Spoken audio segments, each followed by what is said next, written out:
आपने कभी ना कभी कहीं ना कहीं रीसेल वैल्यू के बारे में सुना होगा।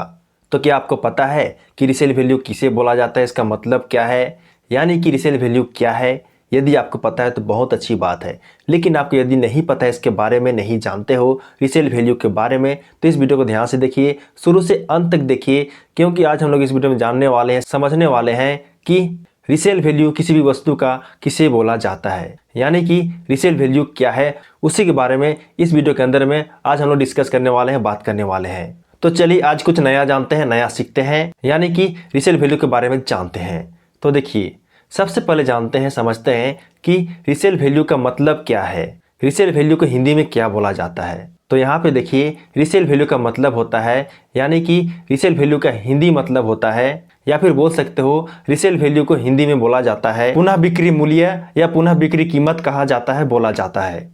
इसका हिंदी मतलब समझ में आ गया ना। अब चलिए जानते हैं कि एक्चुअल में रीसेल वैल्यू किसे बोला जाता है, किसे कहा जाता है। तो यहाँ पे देखिए, किसी भी वस्तु का वह कीमत, वह मूल्य जिसे दोबारा बेचने पर मिलता है। मैं फिर से रिपीट कर रहा हूँ, ध्यान से सुनिए। किसी भी वस्तु का वह मूल्य, वह कीमत जिसे दोबारा बेचने पर मिलता है, उसे ही रीसेल वैल्यू कहा जाता है, उसे ही रीसेल वैल्यू बोला जाता है।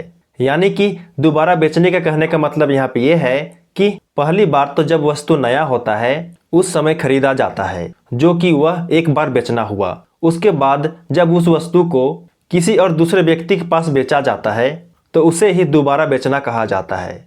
इतना जान के इतना समझ गए कि दोबारा बेचना किसे बोलते हैं।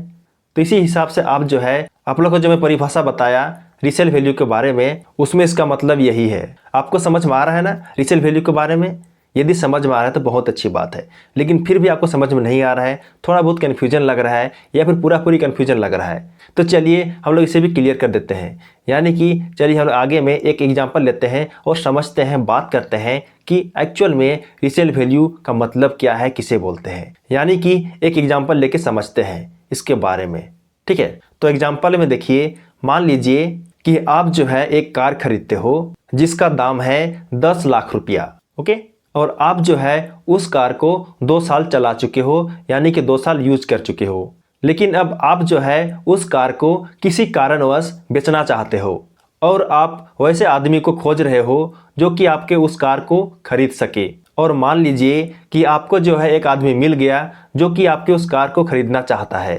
तो फाइनली आप दोनों के बीच में उस कार को लेकर बातचीत हुआ, तोलमोल हुआ उस कार के प्राइस को लेके, और अंत में उस कार का प्राइस 5 लाख रुपया फिक्स हो गया और आपने अपने उस कार को 5 लाख रुपया में उस व्यक्ति के पास बेच दिया।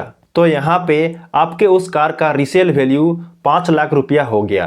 तो यही है रीसेल वैल्यू, यानी कि आपके उस कार का रीसेल वैल्यू यहाँ पे 5 लाख रुपया हुआ, बोल सकते हो। इसमें देखिए, उस कार को 2 बार बेचा गया। पहली बार जब आप खरीदे उस समय एक बार बेचा गया, उसके बाद इस बार दोबारा बेचा गया आपके द्वारा उस व्यक्ति के पास। तो इसी प्रकार से किसी भी वस्तु को दोबारा बेचने पर जो कीमत मिलता है, जो दाम मिलता है, जो मूल्य मिलता है, उसे ही रीसेल वैल्यू बोला जाता है, उसे ही रीसेल वैल्यू कहा जाता है। यहाँ पे याद रखिएगा, कोई सा भी वस्तु हो सकता है, चाहे छोटा वस्तु हो चाहे बड़ा वस्तु हो, ये मैटर नहीं करता है। इसमें बस मैटर करता है वस्तु हो जिसे दोबारा बेचा जा सकता है, उसका वैल्यू होता है, यानी कि उस वस्तु का कुछ कीमत होता है पुराना हो जाने के बाद भी। तो देखिए कितना आसान है रीसेल वैल्यू को समझना। तो उम्मीद करता हूँ कि आपको जो पूरी समझ में आ गया होगा, पूरी तरह से क्लियर हो गया होगा रीसेल वैल्यू के बारे में, यानी कि इसका मतलब क्या है, किसे बोलते हैं, रीसेल वैल्यू किसे कहा जाता है, ये समझ में आ गया होगा उम्मीद करता हूँ। ये सब जान गए होंगे उम्मीद करता हूँ। यदि जान गया तो बहुत अच्छी बात है, लेकिन फिर भी अभी भी आपके मन में कोई सवाल है, कुछ क्वेश्चन है, यानी कि कुछ पूछना चाहते हो, कुछ डाउट है, तो आप जो है मुझे निस्संदेह कमेंट करके पूछ सकते हो। मैं आपके कमेंट का जरूर रिप्लाई करूंगा, तो ये बात को भी ध्यान रखिएगा, ठीक है। तो चलिए, वीडियो हेल्पफुल लगा हो और पसंद आया हो तो वीडियो जरूर लाइक कर देना, और यदि आप नए हो मेरे चैनल में तो मेरे चैनल को जरूर सब्सक्राइब कर देना, क्योंकि मैं इसी तरह का हेल्पफुल वीडियो इस चैनल में हमेशा लाते रहता हूँ। तो चलिए मिलते किसी नए टॉपिक के साथ किसी नए वीडियो में, तब तक के लिए जय जय, बाय बाय।